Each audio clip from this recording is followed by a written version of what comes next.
You and we can see you. Go Great, ahead. thanks. And thanks very much to everyone for your expertise and sharing your expertise with us today. I suppose the focus of this committee is climate, and so it's a real pleasure to bring in biodiversity into that as well.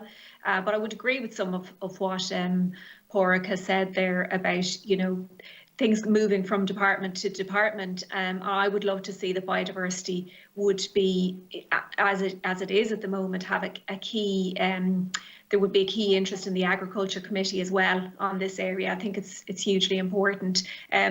So, just to go on from the climate perspective, and you've mentioned there that the co-benefits there to investing in biodiversity, but I wonder also about the impacts of climate change on biodiversity as well, because usually we look the other way around and we say if we invest in a different type of land use, in biodiversity, that has an impact on climate. But also, I think I'd like to hear your views on climate impacting on biodiversity as well.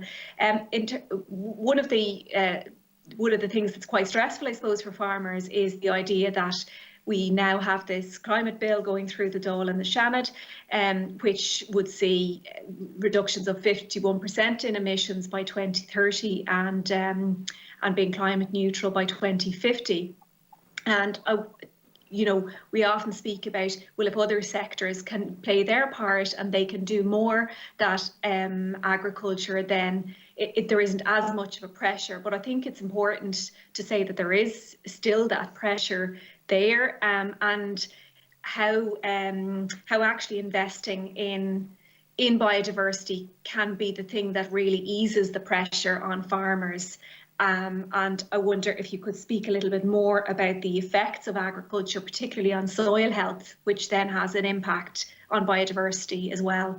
And lastly, I'd just like to say, in relation to local action on biodiversity, I know that Dr. Lycett, you've spoken about voluntary actions and then talking about systemic support.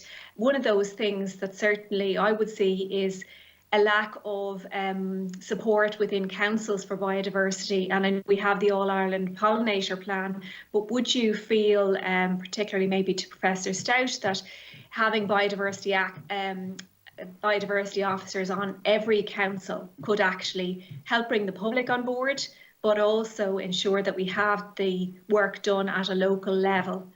And look, there's an awful lot more questions. I absolutely agree on them, that we need to ensure that we have marine protected areas, and that's key to the programme for government. But just on those few issues, if I could have some responses, and happy to have more sent along after. Thanks. So I think that's directed at all witnesses. So I'll go this time to Mr. Fogarty first. Thank you very much, Senator O'Reilly. I'll take two of those questions maybe that I could answer. One is to do with the climate impacts on biodiversity. I mean, climate change is really pulling the rug from under ecosystems. So we have all these pressures already from habitat loss and overexploitation and invasive species and pollution, and then you have climate on top of that. So what effect will that have on our peatlands? We don't really know, but we know that prolonged droughts can turn peatlands from carbon sinks to carbon emitters. Perhaps most significantly in the ocean, climate change is acidifying the ocean, it's warming the ocean, it's contributing with pollution to the ocean running out of oxygen. So very, very significant challenges for ecosystems to do with climate change. On farming, I would say, and soil, I mean, the biodiversity of our soil is something that is, widely unrecognized and understudied. We don't know an awful lot about it. We do know that worms, for instance, are essential to the health of soil and recycling of nutrients. And there was a study from England in recent years that showed that nearly half of fields in England didn't even have worms in them, or had very few worms in them. So this is very much understudied. Our view of fertility on farm soils has heretofore focused on the chemistry of the soil and not the biology.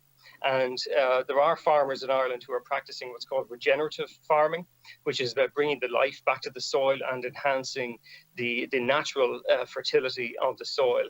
And that is producing enormous benefits for farmers, as well as drawing carbon out of the air actually and storing it in the soil. So again, a lot of co-benefits there. Thank you. Thank you. And maybe I'll go to Dr. Lycett now. Thank you, Senator O'Reilly. Yeah, can I just to pick up maybe on the farming and biodiversity issue? I suppose for me, I see this as potentially being one of the major win-win situations. If we could change the narrative a small bit around biodiversity and farming. I think, sadly, nature conservation policy in Ireland since the 1990s has been predicated really in a negative way. It's in terms of restrictions and regulations. I think there's opportunities to try to communicate better at the landscape level and to look at those aspects of farming which I think are kind of low-hanging fruit. Some of the areas where, you know, you very wet grasslands, for example, there's huge efforts made to try to keep those more improved and have perennial ryegrass, for example. You know, farming marginal agricultural landscapes, there's an awful lot of efforts, a lot of resources and inputs put into that. If we could even start trying to retain these, cut back on productivity and inputs at this level, I think that's one of the areas that we could have a quick win and probably help to integrate, you know, the biodiversity benefits without really impacting too much on farm productivity, whereas also helping in terms of greenhouse gas emissions. So that's really the only comment. I think there are, if we could change the narrative, I think there's big wins to be gained around the farming and biodiversity side. Thanks. Could I just have a response in relation to the biodiversity officers, perhaps from Professor Sprout? Thanks. Thanks, Senator. Yes, I agree with you. I think that biodiversity officers in every council, more than one, would be desirable. I mean, you look at the decisions that are made at that level, and you know, in terms of planning, the expertise isn't necessarily there for planning, for education, for public outreach, for all the different facets that are needed. So at least one, I think I would advocate for. Thank you.